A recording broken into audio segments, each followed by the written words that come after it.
Oi, amados, tudo na paz? Eu sou o pastor Osias e estamos aqui para mais um devocional com base nesse livro do pastor Rick Warren, Uma Vida com Propósito, que faz parte da nossa campanha de 40 dias com propósito aqui da Igreja Batista do Parque, em Jardim Limoeiro. Nós estivemos estudando durante essas semanas que nós fomos criados por Deus e Deus nos criou com um projeto, com propostas, com objetivos, que nós chamamos de propósitos. E que nós nunca conseguiremos viver uma vida plena e abundante, enquanto não descobrirmos qual é a razão da nossa existência. Vimos que o primeiro propósito de Deus para nós é a adoração. Fomos criados para agradar a Deus. Fazer aquilo que exalta o nome do Senhor. O segundo propósito é a comunhão.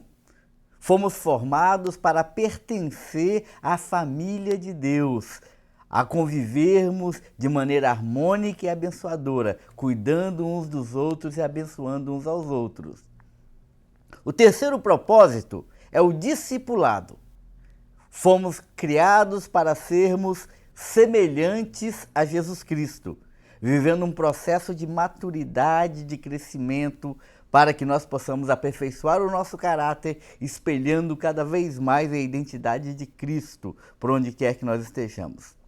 Hoje, nós vamos começar a avaliar e a estudar um outro propósito de Deus, a missão. Nós fomos chamados para servir. Missão também é chamado de ministério. E olha só o que diz a palavra de Deus na carta de Paulo aos Efésios, no capítulo 1, versículo 10. Porque somos feitura sua, criados em Cristo Jesus para as boas obras, as quais Deus preparou para que andássemos nelas.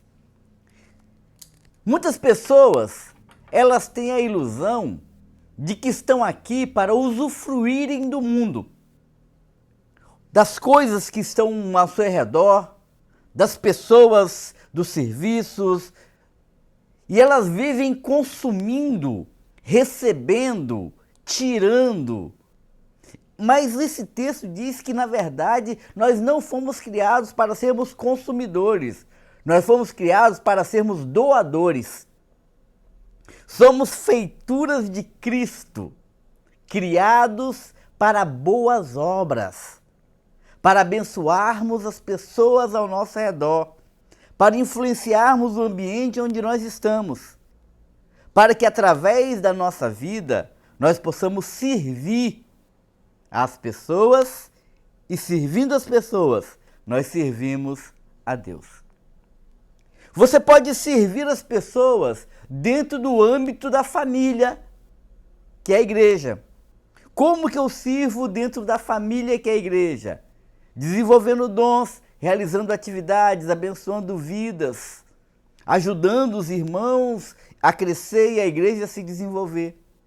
Mas eu também posso servir a minha comunidade por meio de ações, manifestando amor, manifestando generosidade, cuidando das necessidades daqueles que estão ao meu redor.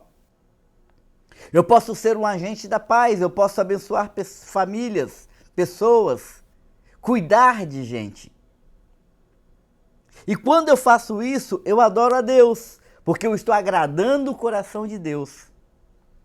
Então perceba que nós precisamos entender que a nossa vida aqui, a nossa existência, ela tem um projeto de impactar o meio em que estamos inseridos. Tem um ditado popular que diz que quem não vive para servir, não serve para viver. E nós precisamos levar isso ao pé da letra quando nós estudamos a palavra de Deus. Viver uma vida abundante, viver uma vida plena, viver a graça do Senhor em nós, implica em servir. Escrevendo aos Efésios também, o apóstolo Paulo ele vai dizer que nós devemos ter em nós o mesmo sentimento que houve em Cristo Jesus, que subsistindo na forma de Deus, não teve por usurpação ser igual a Deus, mas esvaziou-se a si mesmo. E tomado forma humana, foi fiel até a morte, morte na cruz.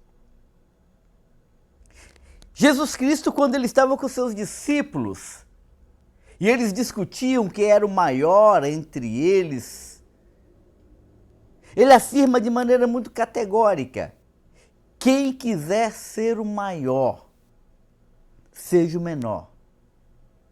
E quem quiser ser o mais importante, sirva aos demais. E ele faz isso dando exemplo. Ele pega uma bacia, água e toalha e lava os pés dos seus discípulos. Eu não sei se você sabe, mas na cultura judaica do período de Jesus, a tarefa de lavar os pés das pessoas era uma incumbência do escravo mais baixo da casa. O escravo mais desqualificado. E Jesus Cristo faz isso.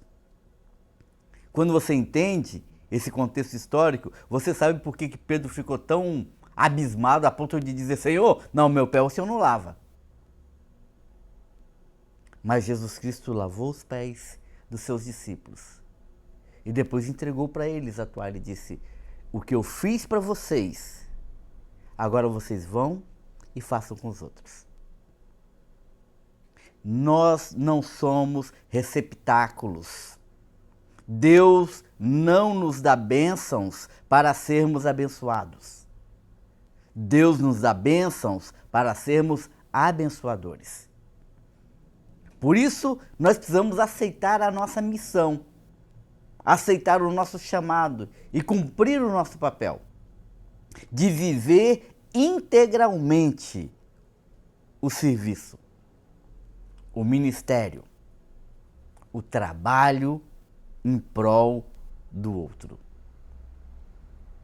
Que eu e você, no meio de uma sociedade que todo mundo só quer ser servido e receber, possamos entender que o nosso chamado é sermos semelhantes a Cristo, que disse: o Filho do Homem não veio aqui ao mundo para ser servido, mas veio para servir e dar a sua vida em resgate de muitos. Essa semana nós vamos estar refletindo sobre esse chamado de Deus para nós, o chamado do serviço. Pai, obrigado, ó Deus, pelo privilégio que o Senhor nos dá de sermos instrumento nas Tuas mãos para abençoarmos a vida das pessoas. Que durante essa semana, ó Pai, nós possamos enfatizar, descobrir esse chamado do Senhor para nós, porque isso dá sentido à nossa existência. Continue nos abençoando, ó Deus, nessa campanha de 40 dias. Que o Senhor manifeste sempre sua vontade e seu querer na nossa vida. Nós te agradecemos por tudo em nome de Jesus. Amém. Amém. Que Deus abençoe a sua vida. Nós estaremos durante essa semana, então, refletindo sobre o chamado de Deus para cumprirmos a nossa missão de servir. Te convido para que você possa estar conosco, acompanhando. Se você gosta dessas mensagens e elas têm abençoado o seu coração, não deixe de se inscrever no nosso canal e também de curtir e comentar, porque você vai estar nos ajudando muito a alcançar mais pessoas com essa palavra. Deus abençoe o seu coração. Estamos aqui na Igreja Batista do Parque, na rua Nilci Lopes, número 889, em frente ao CEMEI Penélope, em Jardim Limoeiro. Que Deus abençoe o seu coração e até a próxima.